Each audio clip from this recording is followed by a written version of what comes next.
सकते हैं आप किसी भी सिंपल इमेज को 3D वीडियो में कन्वर्ट कर सकते हो इनसाइड डाविंची रिजॉल्व। इमेजिन एक सिंपल सा फोटो, उसके अंदर 3D डेप्थ क्रिएट हो रहा है एंड उसका जो कैमरा है मूवमेंट हो रहा है एंड जो इमेज है वो बिल्कुल सिनेमैटिक 3D एनिमेशन की तरह लग रहा है। सुनने में थोड़ा सा कॉम्प्लिकेटेड लग सकता है, लेकिन आज की इस वीडियो में मैं आपको दिखाऊंगा कैसे आप डाविंची रिजॉल्व में पैरालेक्स प्रो प्लगइन का यूज करके कोई भी इमेज को एक 3D सिनेमैटिक वीडियो में कन्वर्ट कर सकते हो बहुत ही इजीली। एंड ये डाविंची रिजॉल्व में कोई भी वर्जन के ऊपर काम करता है, फ्री वाला, स्टूडियो वाला। एंड ये जो प्लगइन है इसको यूज करना इतना इजी है, कोई भी एक बिगिनर बंदा भी इसको यूज कर सकता है। बस अपना काम होता है कि इमेज को डाविंची रिजॉल्व में डालना होता है, बाकी ये जो प्लगइन है ऑटोमेटिक इमेज के हिसाब से 3D नोट्स बना देता है एंड एनिमेट भी कर देता है। सबसे पहले वीडियो को शुरू कर लेते हैं कि कैसे यूज किया जाता है। अगर तुम लोग इस चैनल में न्यू हो तो चैनल को सब्सक्राइब कर दो और वीडियो को एक लाइक भी कर देना। तो डाविंची रिजॉल्व को ऑन करने के बाद सबसे पहले अपना जो भी क्लिप है उसको अपने मीडिया पूल पे ऐड कर लेना। मैंने यहाँ पर 3 क्लिप को ऐड किया है, इसके मदद से मैं 3D सीन बनाऊंगा। एंड उसके बाद आपको जाना है इफेक्ट में एंड इफेक्ट में जाके फिर से इफेक्ट फोल्डर में जाओगे एंड यहाँ से जो फ्यूजन कंपोजिशन है इसको ड्रैग करके अपने टाइमलाइन में पेस्ट करना है। एंड उसके बाद अगर आप इसका ड्यूरेशन चेंज करना चाहते हैं, लाइक यहाँ पर अभी ये जो 5 फ्रेम तक है तो आप इसको 10 फ्रेम या फिर 10 सेकेंड तक करना चाहते हैं तो आप इस तरह से इंक्रीज कर सकते हैं। तो मैं अभी इसको 5 सेकेंड के लिए रखा है एंड इसको जाके सिलेक्ट करके आपको जाना है फ्यूजन पेज पे। एंड जैसे ही आप फ्यूजन पेज पे आ जाओगे आपको यहाँ पर सिर्फ एक मीडिया आउट का नोट मिलेगा, इसको ड्रैग करना है कुछ यहाँ पर। एंड उसके बाद आप इस पर देखोगे तो यहाँ पर आपको 2 डिस्प्ले देखने को मिल रहा है, left side and right side. आपको दोनों डिस्प्ले यूज करना है क्योंकि आगे हम जो भी 3D एडिटिंग करेंगे उसके लिए आपको दोनों डिस्प्ले की जरूरत है। तो अगर आपका सिंगल डिस्प्ले है तो आप इस व्यूअर ऑप्शन में जाके सिलेक्ट करोगे तो ये अभी सिंगल में हो गया, तो मैं इस पे फिर से क्लिक करूंगा तो फिर से ये दोबारा डुअल डिस्प्ले में हो जाएगा। उसके बाद आपको क्या करना है, यहाँ पर आपका जो भी मीडिया है उसको ऐड करना है। तो यहाँ से मीडिया फुल को ऑन कर लेना एंड यहाँ पर 3 मीडिया है तो कैसे आपको एडजस्ट करना है अपना मीडिया। तो यहाँ पर जो बैकग्राउंड है इसको मैं सबसे पहले यहाँ पर ऐड करूंगा एंड उसके बाद मैं यहाँ पर ऐड करूंगा जो पर्सन है उसको मैं यहाँ पर ऐड करूंगा एंड सेकेंड यहाँ पर जो ट्री है इसको भी मैं यहाँ पर ऐड कर देता हूँ। एंड इसको मैं थोड़ा सा जूम करने के बाद आपको क्या करना है, यहाँ पर जो मीडिया इन लिखा हुआ है इसको सिलेक्ट करने के बाद आप नीचे यहाँ पर 2 ब्लैक डॉट देख रहे हो, तो ये बेसिकली आपके डिस्प्ले में कौन से डिस्प्ले में आप इसको देखना चाहते हैं उस चीज को यहाँ से एडजस्ट कर सकते हो। लाइक सबसे पहले जो यहाँ पर डॉट है इस पे अगर मैं क्लिक करूंगा तो आप देखोगे लेफ्ट व्यू पे हमें देखने को मिल रहा है। इसी तरह से ऊपर वाले को अगर जाके मैं राइट यहाँ पर क्लिक करूंगा तो यहाँ पर आप देखोगे हमें राइट व्यू पे देखने को मिल रहा है। एंड आपको एडजस्टमेंट करना है, लाइक यहाँ पर इतने सारे मीडिया है एंड कौन सा मीडिया किस चीज का है उसको पता लगाने के लिए आप यहाँ पर सिंपली जो मीडिया है इसको सिलेक्ट करके कीबोर्ड में A2 प्रेस करोगे तो यहाँ पर आपको रीनेम टूल मिलेगा। तो यहाँ पर जाके आप इसको रीनेम करोगे लाइक बैकग्राउंड, तो हमारा नीचे वाला जो है ये बैकग्राउंड है एंड ऊपर जो है ये पर्सन है या फिर पीपल कुछ भी कर सकते हो। तो मैं इसको भी जाके F2 प्रेस करूंगा एंड यहाँ पर जाके मैं इसको कुछ पर्सन नाम दे दूंगा, ठीक है। इसी तरह से ऊपर वाला जो क्लिप है इसको भी आप ऐसे रीनेम कर लेना। एंड मैंने एक चीज बोलना भूल गया था कि आप इस मीडिया पे अगर कीबोर्ड में जाके 1 या फिर 2 प्रेस करोगे तो आप इस चीज को भी एडजस्टमेंट कर सकते हो, लाइक लेफ्ट व्यू या फिर राइट साइड व्यू पे ऑन कर सकते हैं। लाइक इस मीडिया को मैं लेफ्ट व्यू पे देना चाहता हूँ नंबर 1 पे, तो हम नंबर 1 को प्रेस करेंगे कीबोर्ड में तो यहाँ पर हम नंबर 1 डिस्प्ले में देख पा रहे हैं। एंड सेकेंड जो डिस्प्ले है इस पे अगर देखने के लिए आप इसको ही सिलेक्ट करके नंबर 2 को प्रेस करोगे तो सेकंड डिस्प्ले पे देखने को मिलेगा। तो अब तक जब आप सारे मीडिया पे अपना रीनेम कर लोगे तो उसके बाद आपको यहाँ पर सीधा जाना है वर्क स्पेस में एंड उसके बाद नीचे जाओगे तो यहाँ पर आपको स्क्रिप्ट मिलेगा, इसके अंदर पैरालेक्स प्रो मिलेगा। ये इंस्टॉल होने के बाद तभी आपको यहाँ पर देखने को मिलेगा। तो इंस्टॉल प्रोसेस में आपको लास्ट में बताऊंगा, सबसे पहले इसको यूज करना सीख लेते हैं।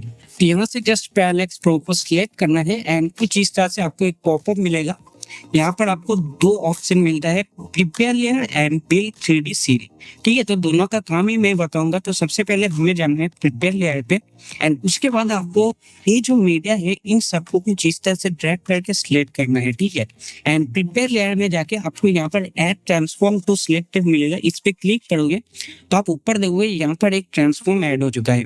अब आपको क्या करना है, इसको सिंगल ऐसे सिलेक्ट करके मूव नहीं करना। सबसे पहले आप कुछ इस तरह से ड्रैग करोगे एंड सारे ट्रांसफॉर्म यहाँ पर सिलेक्ट हो जाएंगे। हमारे पास 3 मीडिया है तो 3 ट्रांसफॉर्म इसके अंदर है, तो इसको जस्ट ऐसे ड्रैग करना है इसके आगे। एंड उसके बाद आपको कुछ यहाँ पर जो ब्लैंक एरिया है इस पे एक बार क्लिक करना है, ये जो सिलेक्टेड हुआ था इसको अनसिलेक्टेड करना है। एंड उसके बाद एक एक करके ट्रांसफॉर्म को ऐसे ऊपर करना है, इसको आगे करना है एंड इसको नीचे करना है। तो ये क्या हो गया कि हमारा जो नोट ट्री है ये भी बहुत ही अच्छी तरह से एडजस्ट हो चुका है। तो अब हमें कोई प्रॉब्लम नहीं होगा कि कौन सा ट्रांसफॉर्म किसका है समझने के लिए। तो यहाँ पर हमारा 3 ट्रांसफॉर्म है। अब इन ट्रांसफॉर्म में हमें कुछ नहीं करना, आपको फिर से इन तीनों ट्रांसफॉर्म को जस्ट सिलेक्ट करना है एंड यहाँ पर आपको बिल्ड सीन में जाना है, ठीक है। उसके बाद आपको सीन सेटिंग में सबसे पहले मिलता है जेड डेप्थ स्पेसिंग।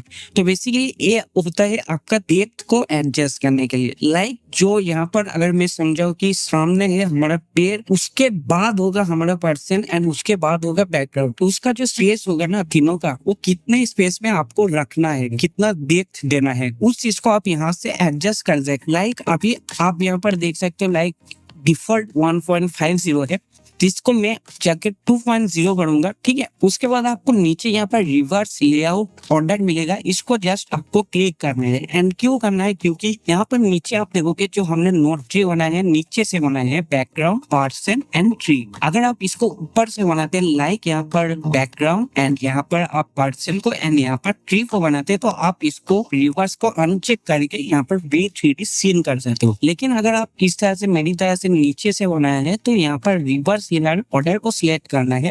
एंड उसके बाद नीचे आप यहाँ पर देखोगे ऑटो एनिमेट कैमरा। ये बेसिकली अगर आप इसको सिलेक्ट करोगे तो आपका जो एनिमेशन हो कैमरा का वो ऑटोमेटिक यहाँ पर हो जाता है। एंड यहाँ पर आपको फ्रेम का ड्यूरेशन है वो पूछा जाता है। अगर आप यहाँ पर नीचे जाओगे एंड यहाँ पर जो हमारा टाइमलाइन है इसको ड्रैग करके इस लास्ट पे ले जाओगे तो आप यहाँ पर देख सकते हो 149 फ्रेम है। तो यहाँ पर भी हमें वो जो ड्यूरेशन है 149 ड्यूरेशन करना है, या फिर आप उसके आगे भी कर सकते हैं छोटे से। अगर आप एनिमेट करना चाहते हो लाइक इसका ड्यूरेशन आप 80 तक भी रख सकते हो, तो 80 तक आपका एनिमेशन होगा। लेकिन ये सिर्फ काम करता है पुराने वाले वर्जन में। अभी जो डाविंची रिजॉल्व का 20 वर्जन है उसके पहले वाला जो वर्जन आता है उसमें जो ऑटो एनिमेट कैमरा काम करता था। अभी इसका नया अपडेट आने वाला है, तो वो जब आएगा तो मैं आपको तुरंत इसका अपडेट भी दे दूंगा। तो अभी तक आप इसको ऑटो एनिमेट को ऑफ करके यहाँ पर V3D सीन जो दिख रहा है इस पे जस्ट क्लिक करो। तो यहाँ पर लाइक आप देख सकते हो ऊपर कुछ इस तरह से नोड ऐड हो चुका है। अब इसको आप यहाँ से मिनिमाइज करो एंड जो रेंडर 3D एंड कैमरा है, जो भी इमेज प्लान 3D है, सबको ऐसे ड्रैग करके सिलेक्ट करने के बाद इसको कुछ इस तरह से आगे ले आना है, ठीक है।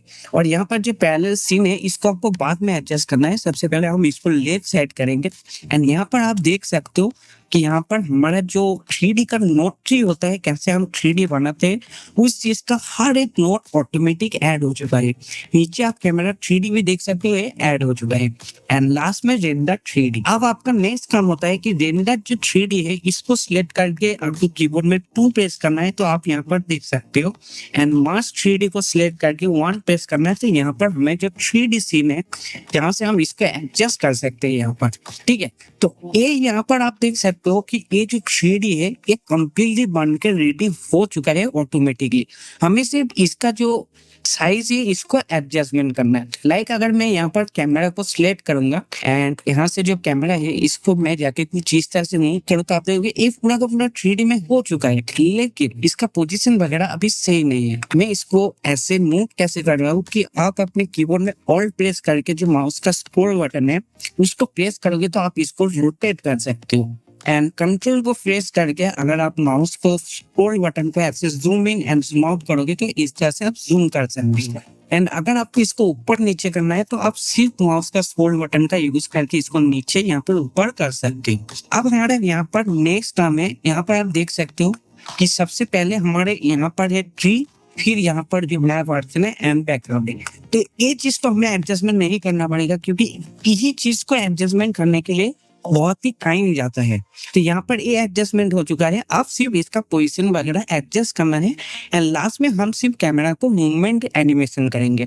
तो सबसे पहले हमें क्या करना है, यहाँ पर हमारा जो ट्री है इसका जो साइज है इसको हम इंक्रीज करेंगे। पर सबसे पहले हम जो कैमरा है इसको सिलेक्ट करके यहाँ पर ट्रांसफॉर्म में जाएंगे एंड यहाँ पर जो जेड है ट्रांसलेशन है एंड इसके अंदर जो जेड है इसको हम थोड़ा सा कुछ इस तरह से जूम करेंगे ताकि हमारा जो कैमरा है उसके हिसाब से एडजस्ट हो जाए कुछ यहाँ पर। और अगर आपका पीसी में कुछ लैग वगैरह होता है, लाइक मेरा भी थोड़ा सा फ्रेम कट कट करके लैग हो रहा है, तो इस चीज को फिक्स करने के लिए आप यहाँ पर प्लेबैक में जाओगे, टाइमलाइन प्लेबैक रेजुलेशन को जाके क्वार्टर पे सिलेक्ट करोगे, इसका जो क्वालिटी है थोड़ा सा कम हो जाएगा, लेकिन एक्सपोर्ट में इसका जो क्वालिटी है सेम टू सेम रहेगा, सिर्फ एडिटिंग में आपको क्वालिटी थोड़ा सा कम दिखेगी।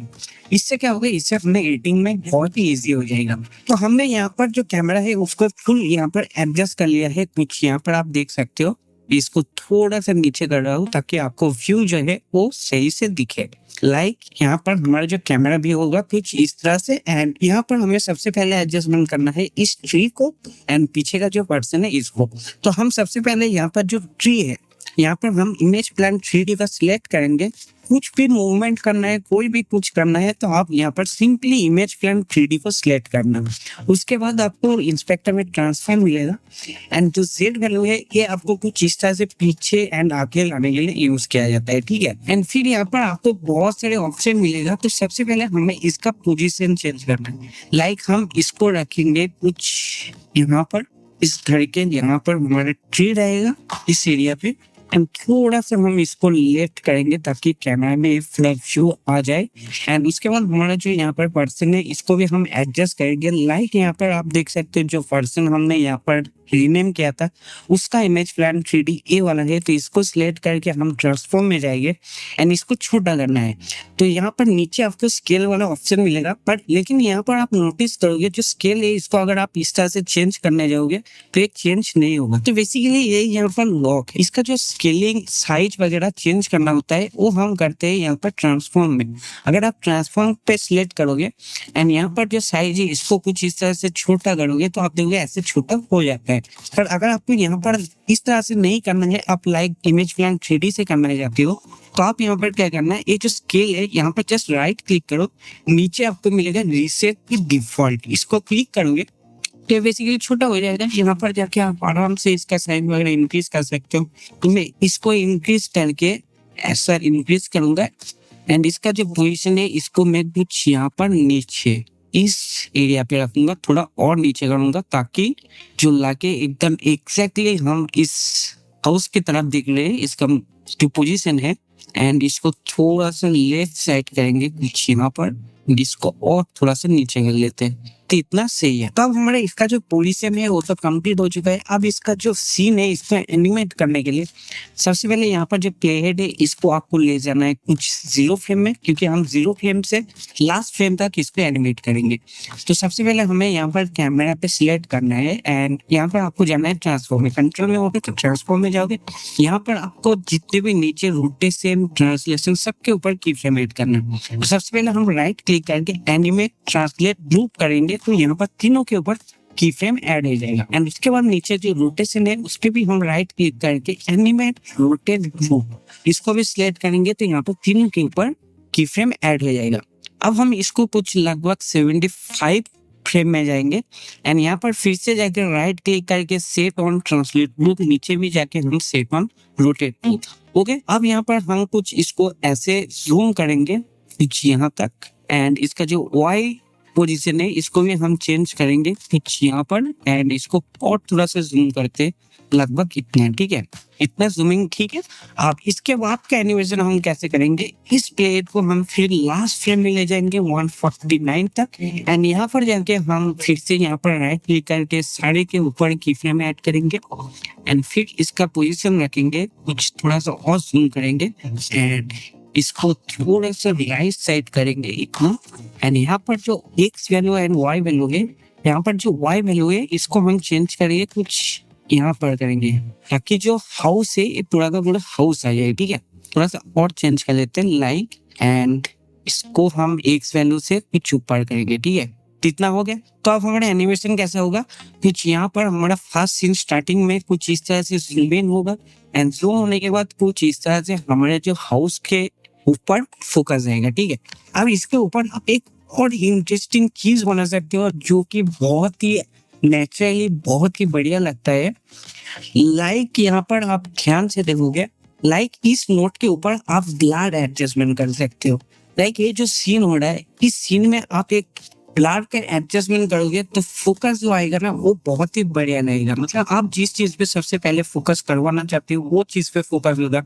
तो लाइक यहाँ पर जितने भी आपको यहाँ पर नोट है, इसको सिलेक्ट करने के बाद सिर्फ स्पेस बार क्लिक करोगे एंड यहाँ पर आपको सर्च करना है गॉसियन ब्लर। जैसे कि मैंने यहाँ पर GAU लिखा तो ऊपर हमें यहाँ पर गॉसियन ब्लर दिख रहा है, इसको ऐड करना है। इसी तरह से इसको आप सिलेक्ट करके Ctrl+C प्रेस करोगे तो इसके ऊपर भी आपको पेस्ट करना है, Ctrl+V दबा के, ट्री के ऊपर भी Ctrl+V दबा के। ओके, तो तीनों के ऊपर हमारा जो ब्लर है ऐड हो चुका है। तो सबसे पहला सीन होता है कुछ यहाँ तक, जैसे कि ये जो सीन होता है, हम सबसे पहले जो ट्री है, सबसे पहले हम ट्री को दिखाएंगे एंड उसके बाद हमारा जो पर्सन है वो व्यू में आएगा। तो इसको भी आपको एडजस्टमेंट करना है की फ्रेम से। हम सबसे पहले जितने भी यहाँ पर आपको ब्लर दिख रहा है, इन सबका जो स्ट्रेंथ है इसको 0 कर लेते हैं, ठीक है। ऊपर वाला जो है इसका भी हम 0 कर ले। अब नीचे वाला सबसे पहले आता है हमारा जो ट्री। तो ट्री हमारा सबसे पहले क्या होगा, पहले हमें इसको फोकस में रखना है एंड कुछ इतना आगे जाने के बाद इसमें ब्लर ऐड हो जाए, ठीक है। तो हम कुछ 20 फ्रेम में जाएंगे, इतना जूम के बाद 20 फ्रेम में जाके यहाँ पर हम की फ्रेम ऐड करेंगे एंड कुछ इतना फ्रेम जाने के बाद हम इसमें थोड़ा सा ब्लर ऐड करेंगे, थोड़ा सा करेंगे, ठीक है। ज्यादा नहीं करना है, ज्यादा करोगे तो अननेचुरल टाइप का लगेगा, इतना सही है। अब चाहो तो यहाँ पर जाके जो प्लेबैक है इसको जाके एक बार फुल कर सकते हो ताकि आपका जो व्यू है एकदम हाई क्वालिटी में दिखे। तो ट्री के ऊपर तो ब्लर इफेक्ट ऐड हो चुका है। अब हमें यहाँ पर जाना है पर्सन के ऊपर। तो सबसे पहले हमने यहाँ पर ऐड किया था 20 एंड 30, तो हमें 20 में जाना है एंड जो पर्सन का गॉसियन ब्लर नोट दिखेगा इसको सिलेक्ट करके इसका जो स्ट्रेंथ है इसको सबसे पहले इंक्रीज करना है क्योंकि ये आपका सबसे पहले ब्लर रहेगा। इसका मैं ब्लर कुछ यहाँ पर 0.236 तक रखूंगा एंड यहाँ पर एक की फ्रेम ऐड करूंगा स्ट्रेंथ के ऊपर एंड इसी को जाके 30 फ्रेम जाऊंगा जहाँ पर ये ब्लर होगा ये हमारे फोकस में रहेगा। तो यहाँ पर जो स्ट्रेंथ है इसको मैं फिर से 0 कर दूंगा। अब ये ब्लर होगा ये फोकस में आएगा। इसी तरह से आपको नीचे दिखेगा बैकग्राउंड का ब्लर, इसको सिलेक्ट करना है। 30 फ्रेम तक आपको क्या करना है कि इस पे की फ्रेम ऐड करना है सबसे पहले, ठीक है। एंड इसका जो ब्लर है इसको मैं कुछ इंक्रीज करूंगा, लाइक इतना करूंगा, इसका भी 0.236 करूंगा एंड ये जब तक पास आता है कुछ इतना पास जहाँ पर आता है 75 पे हमारे इतना जूम इन होता है। तो यहाँ तक हम क्या करेंगे, इसका जो स्ट्रेंथ है इसको थोड़ा सा कम करेंगे, ज्यादा नहीं, ठीक है, थोड़ा सा कम करना है। एंड इसके बाद का क्या करना है, इसके बाद जितना भी हमारा जो मूवमेंट कुछ इस तरह से आगे जा रहा है, हमारे हाउस के ऊपर फोकस हो रहा है, वहां पर हम फुल इसको 0 कर देंगे एंड यहाँ से जो 75 है यहाँ पर जाके आपको जो पर्सन ब्लर है इसको सिलेक्ट करके आपको फिर से एक की फ्रेम ऐड करना है एंड लास्ट में ले जाना है एंड यहाँ पर जाके आपको थोड़ा सा स्ट्रेंथ बढ़ाना है, थोड़ा सा बढ़ाना है, ठीक है। इतना करने के बाद क्या होगा, ये आप फोकस में आएगा, ये ज्यादा फोकस नहीं आएगा। तो हमारा मेन यहाँ पर पर्पस ही था कि हम इस हाउस को फोकस में रखें। तो हमने इस सीन के ऊपर ब्लर भी एडजस्टमेंट कर लिया है। अब आपको क्या करना है कि इसका जो कैमरा मूवमेंट है इसको स्मूथ करना है। तो यहाँ पर नीचे जो कैमरा नोड है इसको सिलेक्ट करना है, स्प्लाइन में जाना है एंड स्प्लाइन में मेक श्योर कि आप इस 3 डॉट में जाके शो ओनली सिलेक्टेड टूल को सिलेक्ट करना। तभी आप क्या होगा कि आप जैसे यहाँ पर जिस नोट के ऊपर की फ्रेम ऐड किया है उस नोट को सिलेक्ट करोगे तो स्प्लाइन में आपको शो आने लगेगा। तो यहाँ से हम कैमरा 3D को सिलेक्ट करेंगे एंड इसको जूम तो फीड पे सिलेक्ट करेंगे तो यहाँ पर सारा की फ्रेम दिख जाएगा।